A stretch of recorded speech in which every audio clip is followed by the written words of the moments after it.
Hey guys, what's up and welcome back to another video. You know I like to start my videos with the ambiance in the room and what I'm burning, so let me show you. The first thing I have is my Yankee Candle in chocolate cappuccino, and I have it in my little kitty cat holder because I love cats. And my second thing, I always like to pair it with some kind of incense, and I have myrrh incense to go with that, and it smells really good, so 2 for 2. If you're new around here, consider subscribing and hitting the notification bell so you'll never miss anything interesting. Also, I do post every single day on Instagram and Reddit, so if you like new updated content, be sure to go check those out and follow me there. Today, as we do on every Sunday, we're going to be doing an overview and tutorial for the Kaleidos Futurism 3 Astro-Pink palette. If you're more of a visual person, then I do have a step-by-step tutorial posted on my social media profile, so be sure to go check that out if you're not too much into video tutorials. So let's just jump right into the overview.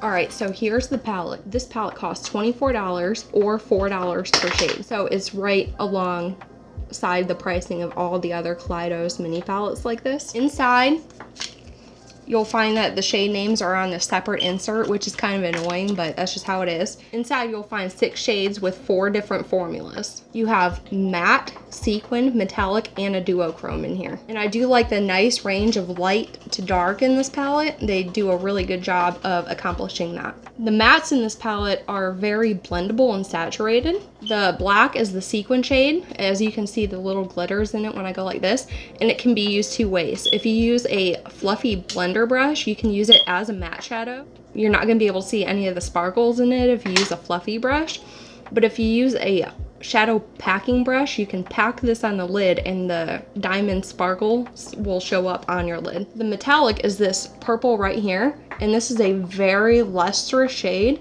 and when you swatch it out, it does look like a foil shadow. This is the duochrome right here.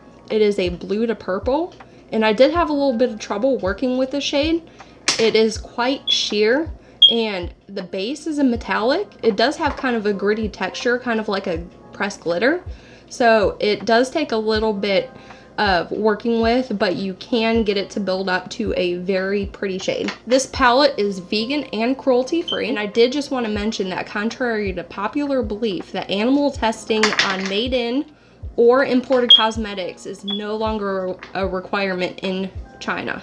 So that's how this palette can be both vegan and cruelty free. And that's about all I have for the little brief overview, so let's just jump right into the tutorial. Okay, you're gonna want to make sure that with this palette you can either do your base makeup first like I have done here, or you can do your eyes first because I didn't really get much fallout. But let me zoom you in a little bit so you can see what's going on here. And we're gonna start with primer on the eyes. So I'm taking my old Revlon Candid concealer, and I'm just gonna dot that all around my eyes, and I'm gonna put it underneath, and I like to put some right in here for brightness. So I'm just gonna blend this out really quick, and I will be right back. Okay, our next step is to tightline, because I just like to get that over with during the first few steps because it's just easier that way rather than having everything on your eyes and trying to do it when your eye is all gunked up with makeup and stuff. So I'm using the Marc Jacobs highliner in Blacker, and I'm just gonna tightline my upper lash line. So the look that we're going to do today is called a raised outer corner, and it's really fun. It's different, and it doesn't require too many steps, and I just really like the look of it. It's different, and it's great when you have a few shades like this that do a nice gradient. So we're just going to have fun with it today and see how it goes. So I'm going to take a small detail brush like I always start with. This one is from Black Opal, and I am going to jump into the maroon shade in the palette. And I am going to start, you want to start about a quarter of the way from your outer corner, and you want to start building an arch.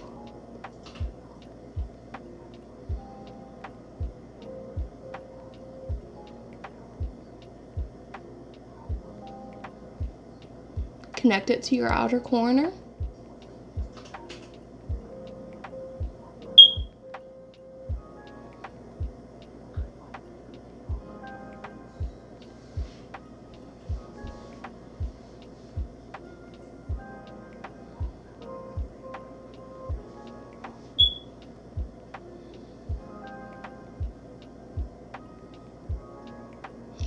And once you have your arch built like that, then you can go ahead and fill it in.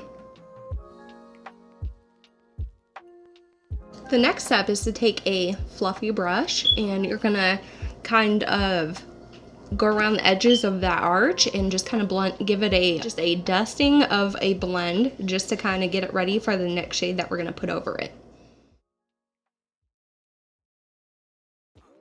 So take your detail brush next and jump into the dusty rose colored shade.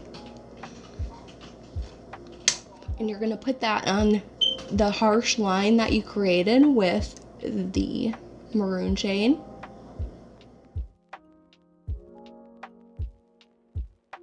Then you're gonna blend that out again. And the last shade that we're gonna go into is the light tan. So pick that up on your detail brush and kind of go around the edges of that dusty rose. And give that a final blend and make sure everything looks like a nice gradient blended together.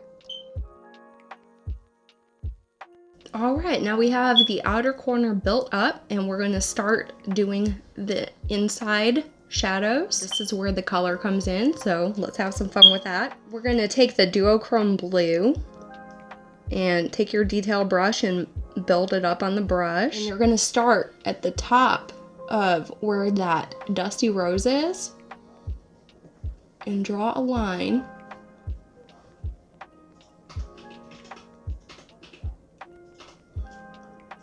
to about, see how sheer it is though? That was my problem with it. But you can kind of see my line ends right there, so you want to leave a little bit, like a 1/4 inch of space between your inner corner and the blue. And you're just gonna build that up.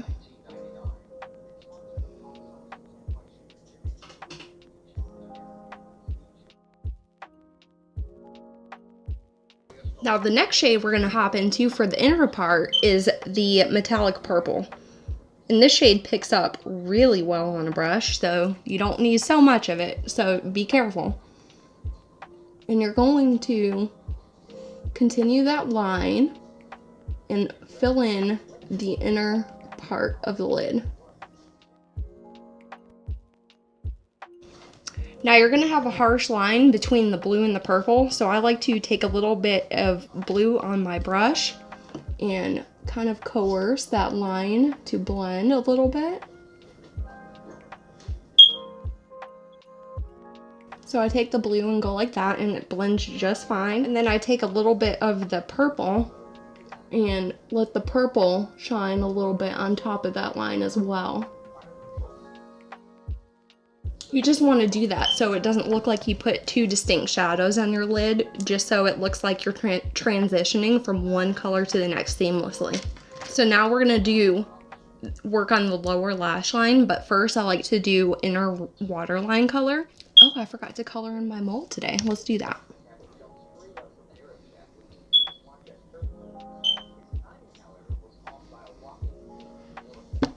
There we go. All better. Okay, so I'm just gonna take, Matte Coast Riche, my favorite, and line the inner waterline. You know what I forgot? I forgot to do the last part of the top lid. You need to jump into the black. And this is just for depth a little bit, you want to put the black in the very outer corner of your lashes, right there. Make a V and blend it into your natural crease. So just at the very outer corner. You're not really doing very much with it except creating depth though. So then you're gonna take your fluffy brush and kind of give that black a little blend a little bit, just so it doesn't look so harsh, because we don't really want the black to show up so much. You just want it there, so it creates a little darkness in the corner of your eye. Okay, so jumping back into the black and jumping back to the lower lash line, you're going to take the black and put it on the outer third of the lower lash line. Now for the middle of the lash line, go back into that maroon purple and stamp that on the middle of your lash line. And now the fun part is you take that metallic purple and you load up your brush, and then you're going to wrap it around your inner corner and meet up with that purple. So that's the basic eye look done. So now I'm going to throw on some mascara and I will be right back. But also I did want to ask you guys, do you want to see my Sunday looks with lashes, or do you care if I just do it with mascara because I already show you the lashes on Saturday? Just let me know in the comments below and I will incorporate whatever you want me to do. But as for right now, I'm going to give my lashes a curl and throw on some mascara, and I will be right back.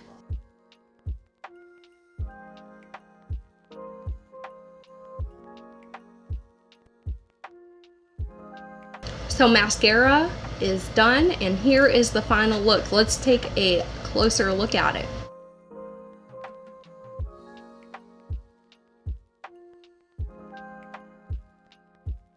I think it's a fun look and it came out pretty good. I think it would be fun for you to try. Even if you don't have this palette, you could use any colors that you want. It's just something that I came up with one day and thought it would be fun to try. So let me know if you try it and let me know how you like it. And that is everything I have for you today. If you liked this video, give me a big thumbs up. And if you didn't like it, just give me a thumbs down. I don't really care. And until next time,